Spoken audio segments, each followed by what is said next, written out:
Hello, everybody. It is Thursday, October 9th, and welcome back to the Nick Watkins Show. I'm Nick Watkins.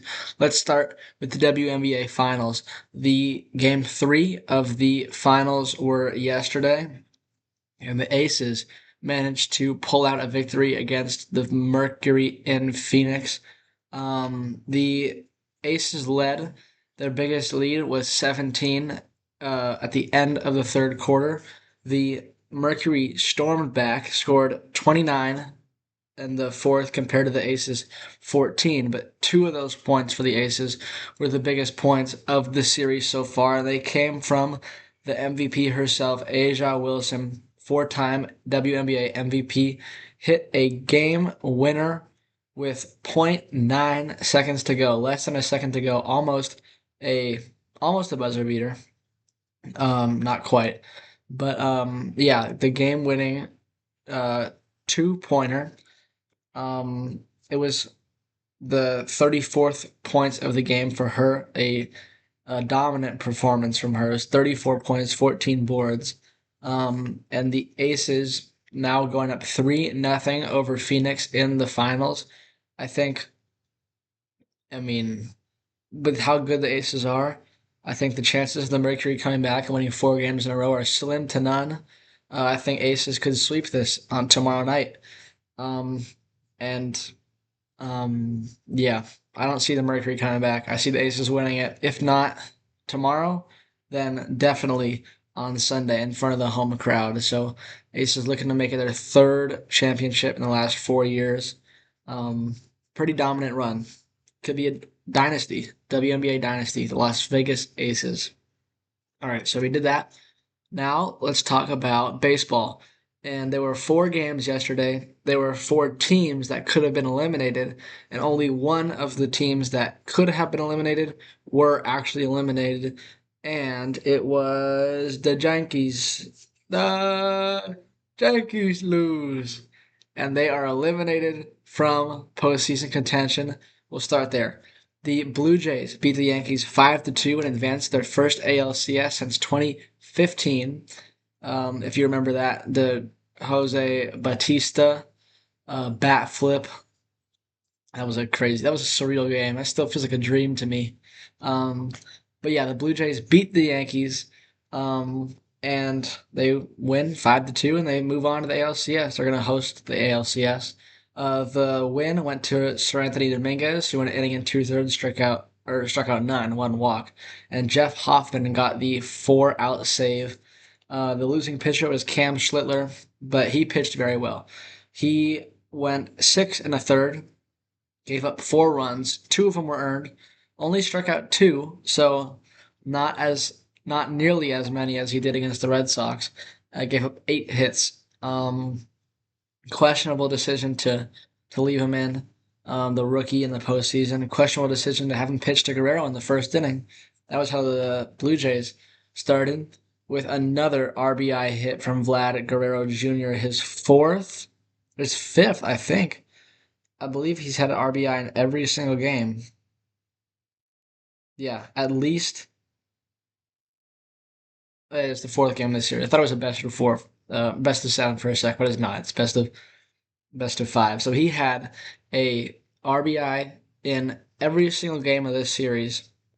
He had one today. It was an RBI hit, and Aaron Judge also had an RBI, which I want to talk about this. I was wrong about, first of all, I was wrong about the winner of the series. I said the Yankees were going to win in five. That did not happen.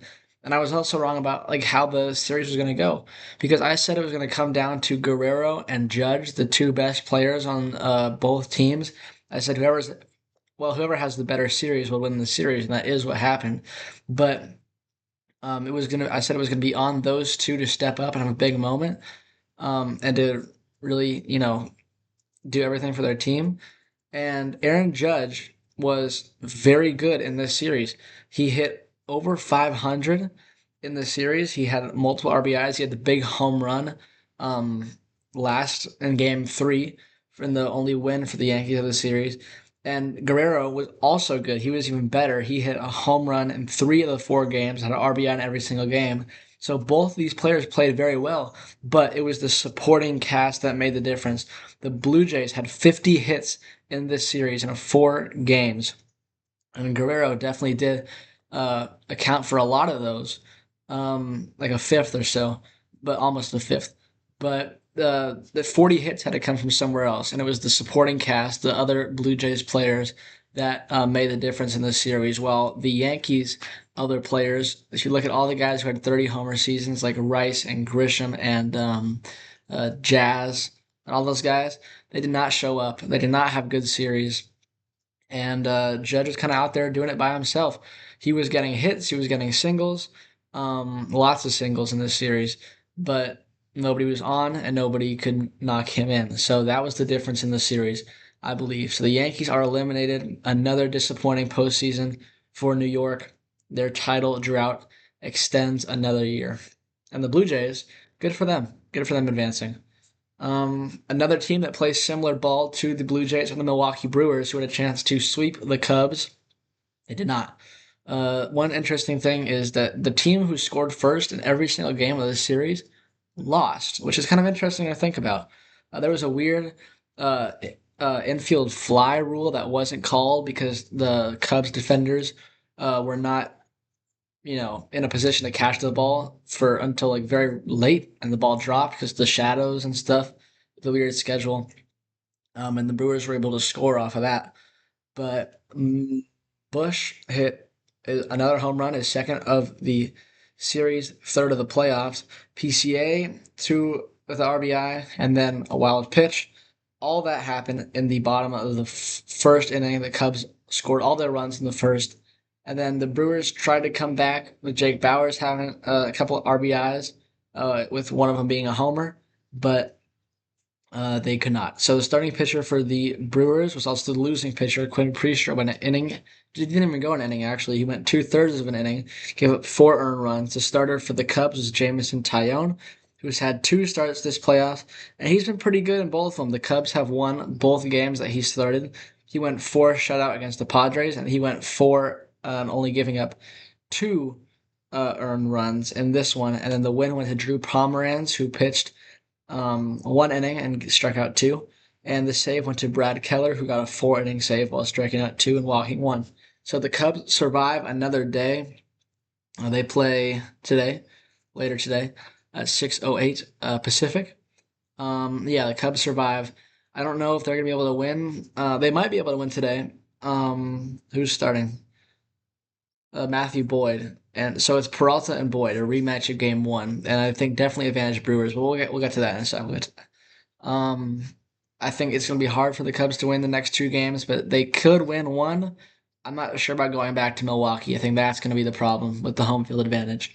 Um, so yeah, one uh one series is already for sure going to 5, and it's because the teams split the first 4 games of the series. Tied at 2 are the Tigers and the Mariners. The Tigers, facing elimination, um, woke up. The bats woke up. So it was kind of last game.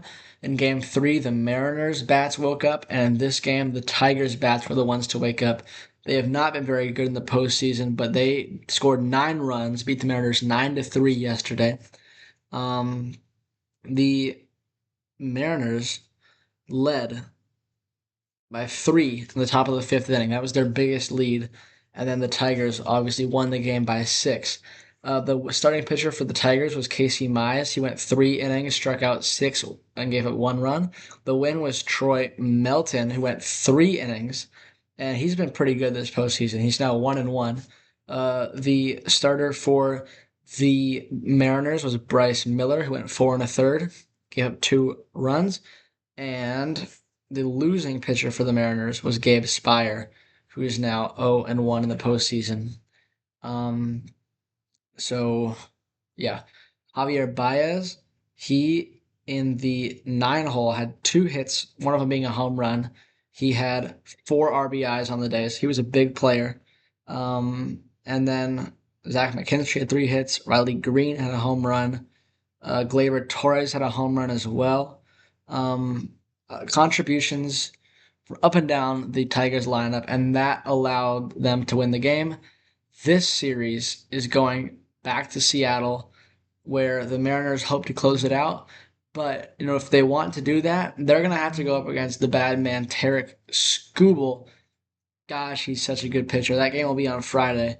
I think I'll talk more about that tomorrow. We'll talk about that. Preview that tomorrow. That's a big, big game. That's not the guy you want to be facing in a win or go home game.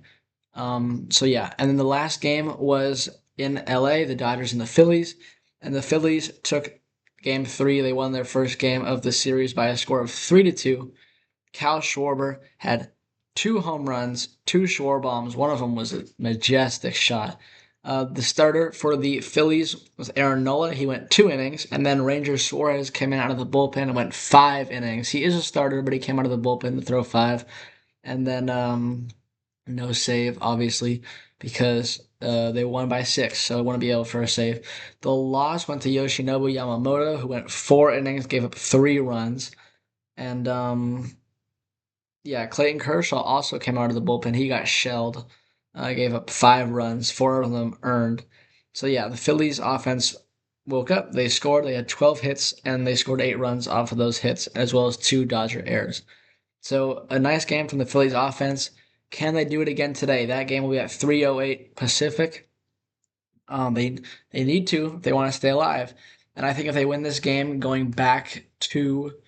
um, Philadelphia, they'll have the momentum, and they are set up to do so. So let's preview the game for today. The starting pitchers are going to be Christopher Sanchez, who really should have been an All-Star. I don't think he was. I think there was a controversy around that. And then Tyler Glasnow will start for the Dodgers. He went 2 innings of relief in Game 1 and did not allow a run. So Sanchez versus Glasnow, two great pitchers. Going to be very exciting. Great. It might be low scoring again. I think it will be low scoring. If the Phillies are going to win this one, they're going to need a dominant performance from Sanchez, and then they're going to need their big players to step up. I think Kyle Schwarber can have another big game.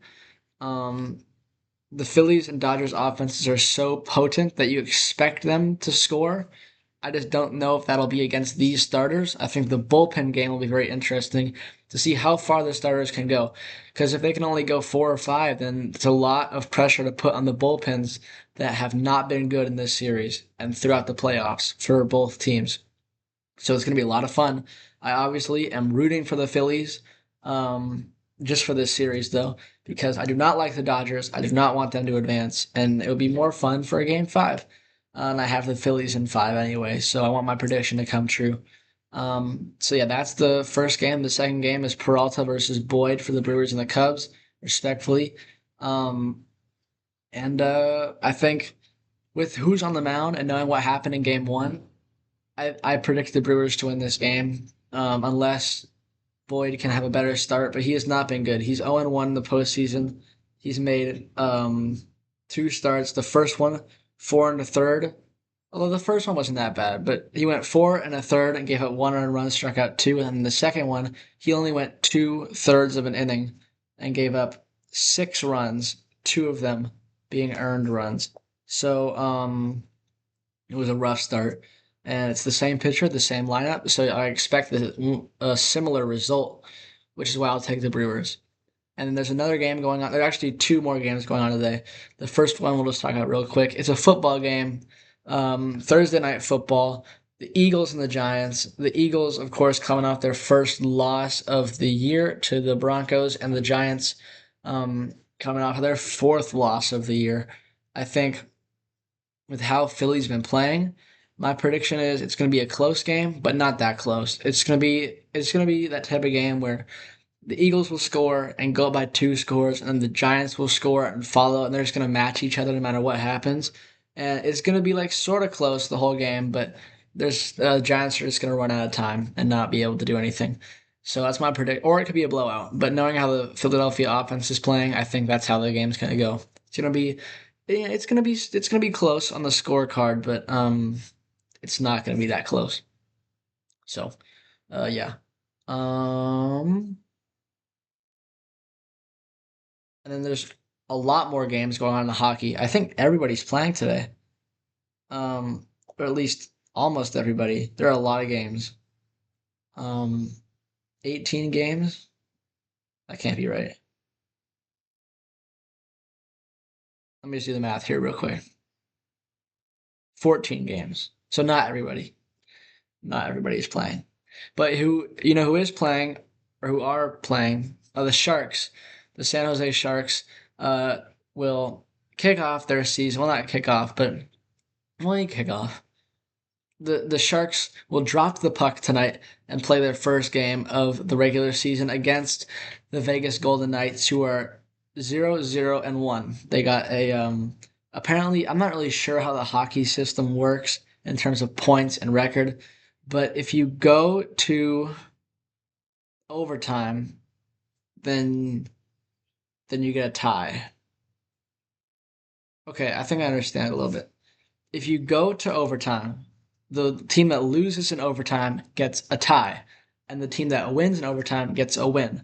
So that's cool. I kind of like that a little bit. It's also kind of weird, but I sure we'll go with that.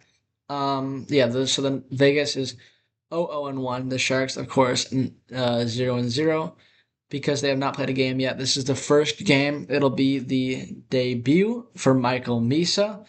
I'm just looking at the lineup right now, and it looks like Askarov is not going to be the goalie. I don't know why that is because he's awesome and he's probably the best goalie in the league. He's not.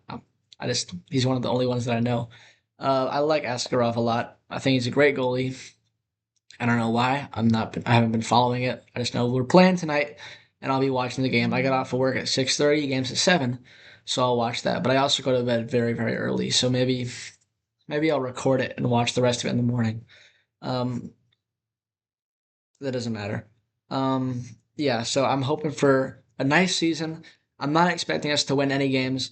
I'm not expecting the playoffs. It will be nice, but I'm just expecting a nice season where the vibes are awesome and all of our young players make improvements and learn and develop, and we'll see what happens. It's kind of nice to know that all these games are low stakes, low pressure. It's like if you lose, it's like okay, we're still learning, but if you win, it's like all right, we won. Um, and obviously you want to be competitive, but knowing that we are in kind of like we were in such a dark place as a franchise, and now the light at the end of the tunnel is closer, and we're getting towards there. We're getting towards the freedom. Sorry, this I left my window open. And knowing that the future ahead is so so so bright. The future is teal, as they say. It's exciting. And if you watch now and you're invested now, it makes when we're the best team in the league, it'll make that more rewarding, more fulfilling. So that's gonna do it for today. Baseball, football, hockey, preseason basketball.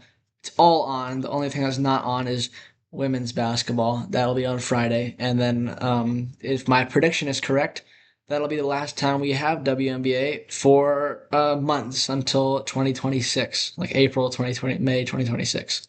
So yeah, it's a great time for sports. Watch some games today. Watch the Sharks. Watch baseball. Watch football. Or if you do what I do, have your TV, your computer, and your phone, and put them all on different games, and that way you will not get bored ever. So that's what I'm going to be doing tonight. So yeah, thank you guys so much for watching, and I'll see you in the next episode.